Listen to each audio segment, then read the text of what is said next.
Imagina que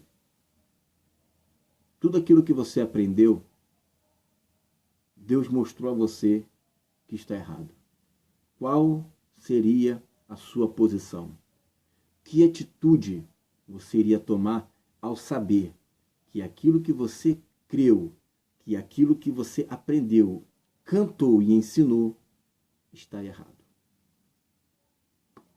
Em João capítulo 12, a partir do verso 42, a Bíblia fala que muitos dos principais que estavam na sinagoga creram na palavra de Jesus. Contudo, por conta dos fariseus, com medo de serem expulsos da sinagoga, eles então não confessaram. E o texto prossegue dizendo no verso 43, porque amaram mais a glória dos homens do que a glória de Deus. Quantas pessoas hoje Deus revelou uma palavra que vai contra até tudo que se chama teologia hoje. Mas Deus revelou, porque Deus pode fazer isso.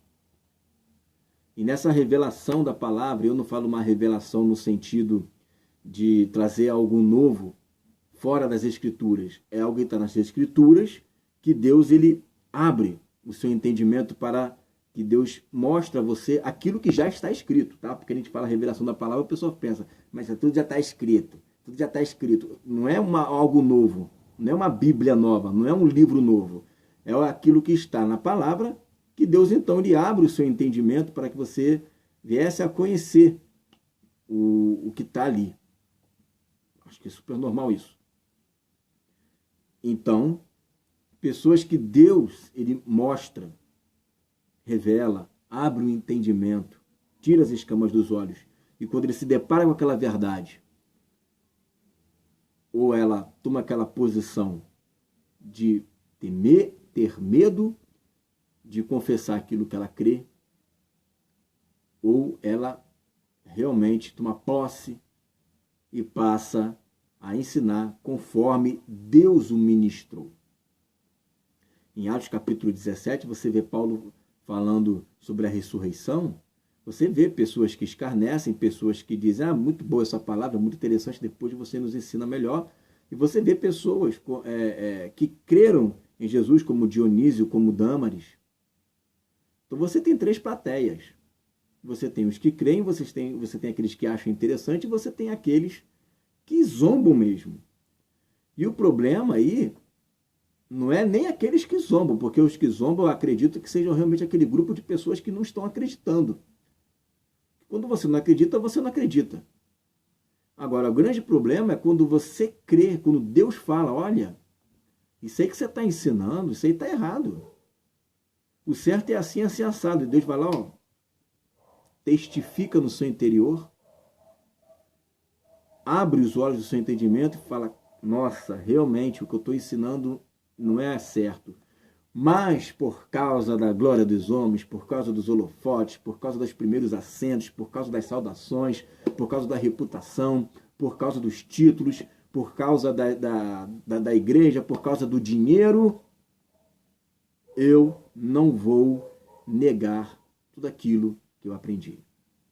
A pessoa, ela fica firme no erro.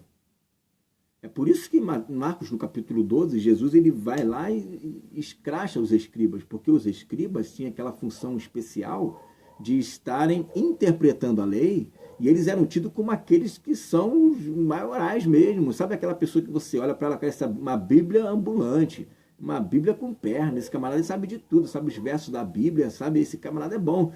Isso mexe com o ego da pessoa. Isso mexe com os brios da pessoa. Você acha que não mexe? Claro que mexe. Quem é o teólogo que estuda dia e noite, que não gosta de ser elogiado? Claro que gostamos de ser elogiado. Qualquer professor gosta de ser elogiado. Né? E o elogio é bom, Provérbios fala isso, que o elogio é bom quando vem de uma outra pessoa.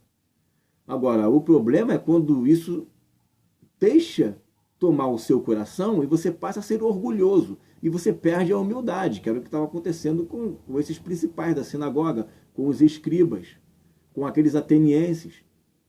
Quando a a soberba, ela sobe no teu coração, e aí você se fecha para tudo, e quando você já entra numa meditação da palavra com uma pessoa que pensa diferente de você já se fecha todo. Você já entra todo armado.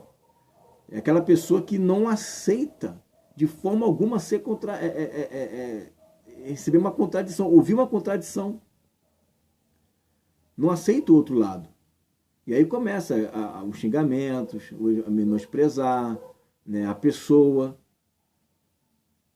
E aí é que está. Quando Deus ele revela para essa pessoa a verdade, qual é a posição dessa pessoa? Qual é a posição desse cantor? Qual é a posição desse líder de ministério? Qual é a posição desse camarada aí que está gravando CD, que está aí com uma igreja com 1 milhão de pessoas, sei lá? Qual é a posição dele quando Deus chegar para você e dizer, cara, isso é a verdade? Qual vai ser a sua posição? Você vai negar? Você vai guardar para você? Ou você vai falar aquilo que Deus te mostrou? Qual vai ser a sua posição? Então, isso é para você meditar, para você pensar. Porque Deus pode chegar para você e te surpreender. E quando Deus te surpreender, aí é que nós vamos ver se realmente você ama a glória de Deus ou a glória dos homens. Medite nessa palavra e pense muito bem. Quando você pede a Deus, Senhor, me mostra a verdade, eu quero a verdade, porque Ele te mostra. Mas depois que Ele te mostra, segura o tranco. Segura o tranco. Tá? Porque o diabo, ele odeia a verdade. E vai usar essas pessoas aí, né, esse joio aí no meio do trigo, para querer derrubar você. Então você tem que estar firme em Deus, dizendo, Senhor, me dá graça, eu quero, mas eu vou ser fiel a Ti. E quando Deus for lá e te mostrar alguma verdade acerca da Escritura, que você, por mais que te surpreenda, que seja totalmente diferente daquilo que você aprendeu, você não nega aquilo que Deus te mostrou. Que você possa defender, porque isso se chama amor. Amor à glória de Deus. Amém? Fique na paz e medite nessa palavra.